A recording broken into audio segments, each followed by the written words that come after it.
Nad ütlevad, et sõja esimene ohver on tõde. Aga mis juhtub siis, kui tõde varjatakse tulega? Sel nädalal puhkes tulekahju Juudamaa ja Samaaria südames. Vabatahtlikke, kes tormasid tuld kustutama, rünnati, kui nad leegidega võitlesid. Ja siis tuli jaamatav süüdistus, et just need inimesed, kes tulekahjuga võitlesid, olid selle ise süüdanud. Mis siis tegelikult tol ööl juhtus ja miks võistlevad nüüd kaks täiesti erinevat lugu maailma tähelepanu nimel? Tere tulemast tagasi Juudamaale ja JNS TV-sse. Ja ma ei ole kindlasti prohvet, sõbrad, aga eelmisel nädalal rääkisime võimalusest, et Juudamaal ja Samaarias võib toimuda süütamisterror, mida korraldavad need, kes sõna otseses mõttes püüavad Iisraeli maatasa põletada. Ja siin me nüüd oleme, sel nädalal taas ühe araablaste algatatud süütamisjuhtumiga. Ja järgmises loos püüavad need araablastest süütajad Iisraeli põletada ja seejärel süüdistavad juute. Möödunud teisipäeva öösel süütasid araablased tulekahju Sella Harimuni farmi karjamaadel, mis asuvad Taiba linnast põhja pool Juudamaa ja Samaariamaa Binjamini piirkonnas. Mis te arvate, aga sündmuskohale saabunud vabatahtlikke, kes püüdsid tuld kontrolli alla saada, ründasid araablased, visates nende pihta kive, üks iisraellane sai kergelt vigastada. Hoolimata rünnakust jätkasid vabatahtlikud kustutustöid kuni tulekahju täieliku kustutamiseni. Nad kasutasid tuletõrjeautot, tulekustutuslabasid ja puhureid ning sündmuskohal tehtud videolõik näitab selgelt, kuidas vabatahtlikud töötavad leekide kustutamisel. Vaatame seda klippi.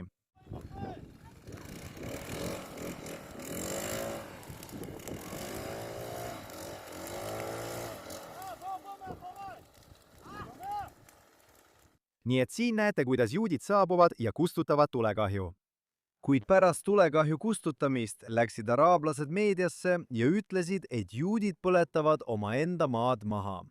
Taiba linna allikad avaldasid valeväiteid, väites, et elanikud ise olid tulekahju algatanud. Al Jazeera võrgustik tsiteeris isegi Taiba linnapead, kes väitis, et niinimetatud asunikud põletasid eelmisel ööl maha terve küla maadele kuuluva künka.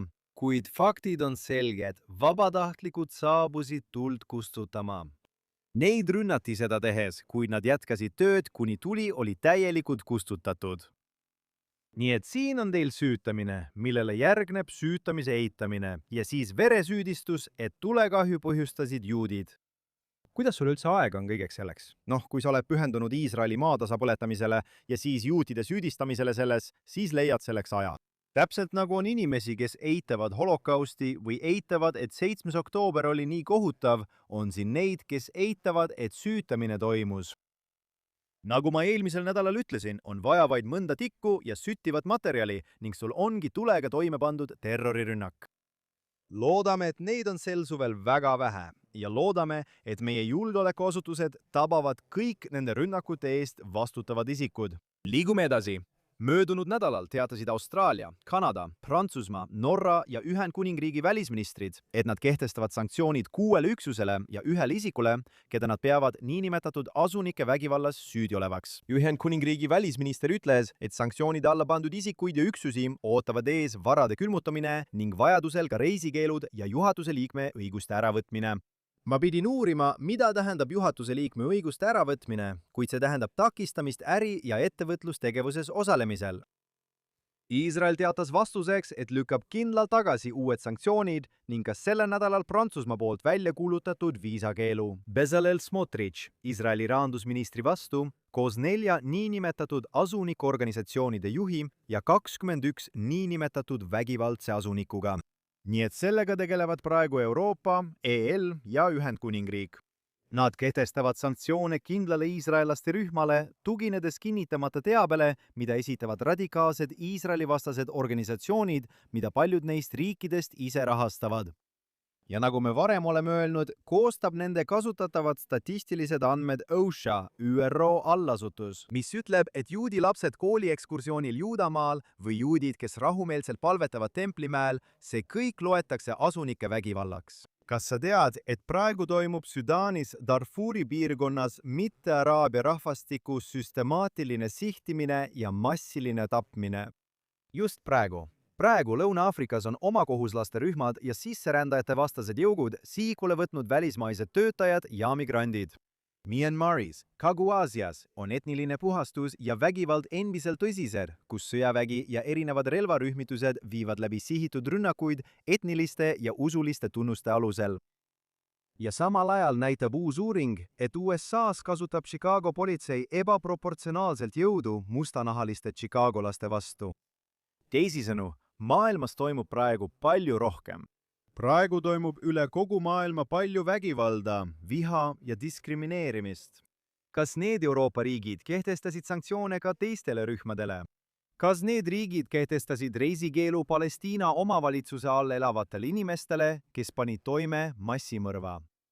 Ma tunnistan, et EL kehtestas tõepoolest sanktsioonid väikesele rühmale Hamasi juhtidele. Kuid nagu teatas organisatsioon Päästed ilma piirideta, oli eelmisel aastal neid 5051.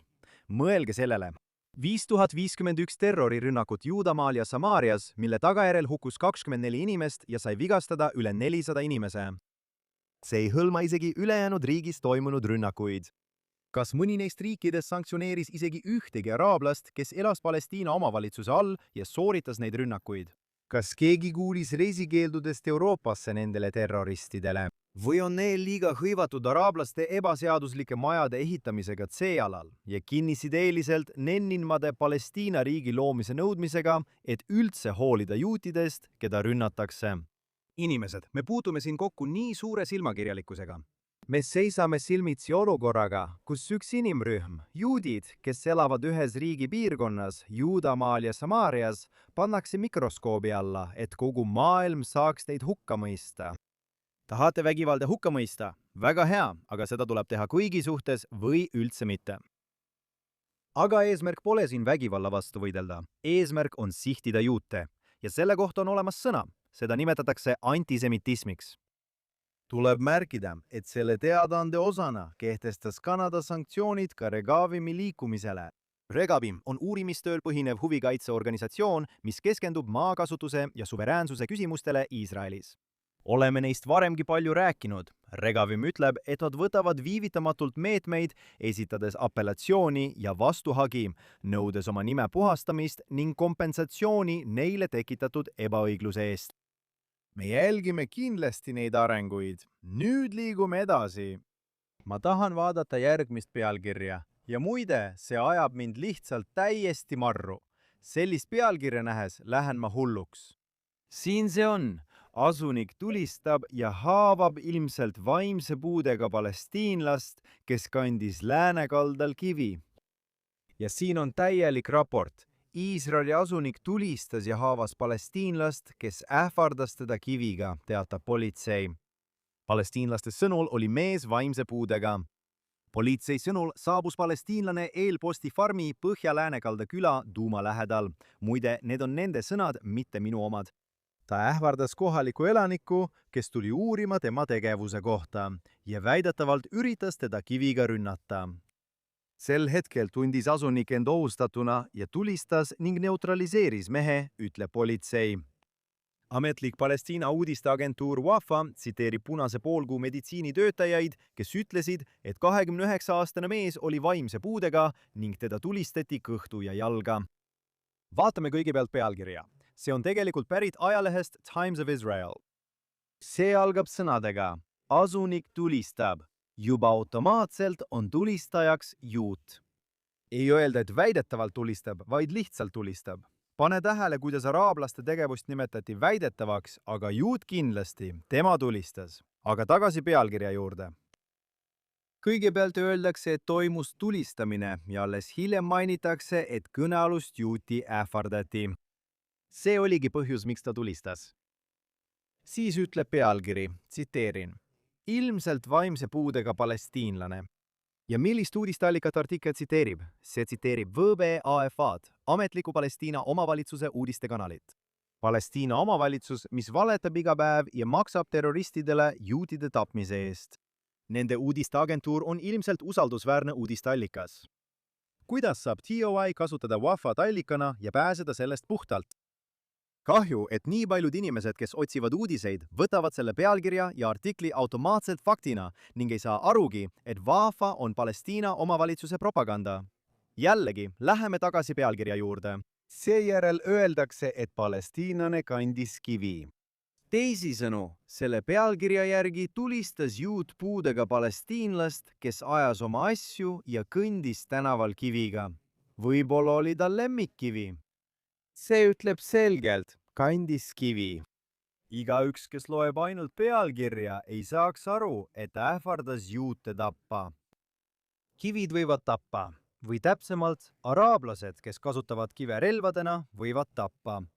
Muide, raportis minnakse seejärel sõnalt kivi üle sõnale kivike, justkui see mees oleks käes hoidnud väikest viskekivi, mitte suurt kivi. Järjekordne katse pisendada selle araablase tegevust. Ma tunnistan, et sellest loost oli olemas ka parandatud versioon, mis oli veidi parem, kuid see oli algne artikkel, mis internetis maailmale avaldati. Ja inimesed küsivad minult alati, miks on Iisraeli mainekujundus nii halb, mida me valesti teeme? Tõde on raske avalikkuseni tuua, kui meediakanalid, eriti Iisraeli omad, avaldavad eksitavaid pealkirju ja just selliseid artikleid. Veenduge, et uudised, mida te saate, on usaldusväärsed. Samal ajal teeme kõik endast oleneva, et tõde jõuaks avalikkuseni, eriti kui see puudutab juute Juudamaal ja Samaarias, kes on kogu maailmas iga päev luubi all. Nüüd, edasi liikudes, edastasime eelmisel nädalal kohutava uudise, et üks iisraellane mõrvati araabia terroristi poolt riigi keskosas. Terrorist tabas tule tsiviilisikute pihta bensiinijaamas McDonaldsi restorani lähedal Iisraeli linnas Kohavias, tappes ühe iisraellase ja haavates raskelt veel 5 inimest. Nagu Palestiina meedia jälgimiskeskus märgib, tulistas ja tappis Iisraeli ohvitser hiljem tuvastatud terroristi, kes oli Iisraeli araablane Taiba linnast. Kui Iisrael otsis veel põgenenud kaasosalist, avas Iisraeli armee maanteedel liikuvad kontrollpunktid ja püstitas püsivad kontrollpunktid lähedal asuvate araabia linnade sissepääsudele, mis põhjustas ummikuid. Palestiina meedia jälgimiskeskus märgib, et kui Palestiina omavalitsuse ametlik uudisteagentuur, taas Wafa, kajastas seda lugu, keskendus see ainult palestiinlaste kannatustele, mida põhjustasid Iisraeli armee teetõkked. Palestiina omavalitsus kurtis, et sõdurid peatasid sõidukeid, kontrollisid isikutunnistusi ja põhjustasid piirkonnas tsiviilelanike liikumises suuri häireid. Terroristlikust mõrvast ega Iisraeli vajadusest otsida teist terroristi kaasosalist, kes muide hiljem tabati, ei olnud juttu. Nagu Palestiina meediavaatluskeskus märgib, räägib Palestiina omavalitsus 2 suupoolega. See õhutab otseselt terrorit iisraellaste vastu, samal ajal mängides ohvrit pärast terrorirünnakut, jättes rünnaku tähelepanuta ning keskendudes suurenenud julgeolekumeetmetele ja sellele, kuidas need mõjutavad ainult neid endid. Nüüd, Palestiina omavalitsus ei hakka pärast terrorirünnakut pisaraid valama. Kas sa arvad, et Palestiina omavalitsus nutis pärast 7. oktoobrit? Loomulikult mitte. Aga Palestiina omavalitsus hakkab küll kurtma ummikute ja Iisraeli sõdurite üle, kes tagavad, et rohkem terroriste vabaduses ei oleks. Nad püüavad saada võimalikult palju meediakajastust, et hurjutada Iisraeli selle eest, et nad on elude päästmiseks kontrollpunktid üles seadnud. Ja ma olen kindel, et leidus peavoolumeediat, kes selle õnge läks või teadis, see on valeuudis, kuid kajastas seda kurba lugu ikkagi. Ma oleksin valmis selle peale kihla vedama. Täpselt nagu Al Jazeera levitas valeuudiseid, andes eetriaega sellele linnapeale, kes väitis, et juudid süütasid tulekahjud, olen ma selles kindel. Meediaväljaanded ütlesid, et Iisraelile meeldib araablaste elu segada, mainimata või vaevu mainides terrorirünnakut, mis nõudis ühe inimelu ja muutis paljude elud igaveseks. Inimesed, on aeg ärgata. On aeg, et Iisrael ärkaks. See on Palestiina omavalitsus, lühidalt öeldes. Nad ei ole meie rahupartnerid. Me sattusime sellesse segadusse 90ndatel ja on aeg leida viis, kuidas sellest lõplikult välja tulla. Nüüd liigume edasi. Amnesty International süüdistas sel nädalal Iisraeli riiklikult toetatud etnilise puhastuse kampaania läbiviimises Juudamaal ja Samaarias, mida nemad nimetavad läänekaldaks, beduiinide ja Palestiina karjakasvatajate kogukondade vastu. Viimase 3,5 aasta jooksul nende sõnul on see loodud selleks, et kiirendada territooriumi annekteerimist. Amnesty, kes on Iisraeli sage kriitik, kirjeldas raportis nende sõnul asunike vägivalda, vandalismi ja muud. Raportis kirjeldati ka kogukondade ja talude arvu kasvu Juudamaal ja Samaarias, mida Amnesty sõnul tehakse selleks, et ajada araablased maalt minema. eriti just see alal, kus Iisraelil on Oslo lepingute kohaselt täielik julgeoleku ja tsiviilkontroll. Tegelikult pole siin midagi uut. Iisraeli süüdistavad ÜRO ja teised rühmitused sageli alusetult etnilises puhastuses. Amnesty ei tunnista muidugi, et need araablased, kellest nad räägivad, elavad ebaseaduslikes kogukondades Iisraeli riigimaal. Neil on mugav see osa välja jätta. Ja loomulikult jätavad nad täielikult tähelepanuta tuhanded rünnakud juutide vastu Juudamaal ja Samaarias igal aastal. Pane tähele, kuidas nad mainivad see ala, mis on täielikult Iisraeli kontrolli all. Mis siin tegelikult toimub? Palestiina omavalitsus saadab 2009 aasta Fayyadi plaani alusel sihilikult need araablased ja ka beduiinid C-alale, lootuses need alad üle võtta. Oleme sellest ka varem rääkinud. Nende eesmärk on nõuda võimalikult palju maad strateegilistes piirkondades. Ja kui Iisrael kunagi peaks Palestiina omavalitsusega läbirääkimistesse astuma, mida jumal hoidku, et see kunagi juhtuks, siis nad väidavad, et see maa, mille nad varastasid, kuulub neile. Nad väidavad tavaliselt, et need piirkonnad on osa iidsetest niinimetatud Palestiina maadest, mis pärinevad tuhandete aastate tagant. Kuid nagu Regavim on fototõenditega, mis ulatuvad üle 100 aasta tagasi ja isegi kaugemale, näidanud, ei olnud nendes kohtades ühtegi Araabia küla. See on kõik farss, see on kõik mäng. Ja Amnesty asub ikka ja jälle juudi riigi vastaste poolele. Ärge laske end sellest petta, ärge uskuge valesid, mida nad levitavad. Nad on järjekordne tööriist, mida kasutatakse selleks, et püüda luua terroristlikku riiki Iisraeli põlisel südamaal. Kui Amnesty International ütleb, et on päev, siis peaksite automaatselt teadma, et tegelikult on südaöö. Ja otse kui tellitult. The Jerusalem Post teatas sel nädalal, et ÜRO uurimiskomisjon niinimetatud okupeeritud Palestiina aladel avaldas raporti, milles süüdistatakse Iisraeli võime osalemises niinimetatud läänekalda asunike rünnakutes, mis on vigastanud või tapnud palestiinlasi. ÜRO raport väidab, et Iisraeli võimud on võimaldanud asunike rünnakuid rahalise ja sõjalise toetuse kaudu väidetavas karistamatuse õhkkonnas, mida soodustavad kohtusüsteem ja õiguskaitseorganid. Muide, raport leidis ka, et terrorirühmitus Hamas on toime pannud sõjakuritegusid nii iisraellaste kui ka palestiinlaste vastu. Aga taaskord on juudid need, keda eraldi välja tuuakse ning seejärel võrdsustatakse Juudamaal elavaid juute Hamasiga, pannes nad samasse raportisse, justkui oleks nende vahel mingi võrdusmärk. Jällegi, mul ei ole midagi selle vastu, kui soovite hukka mõista vägivalla, aga kui eraldi välja tuuakse 500 000 seaduskuulekat juudi päritolu Iisraeli kodanikku ja ülejäänud maailma suhtes jäädakse vait.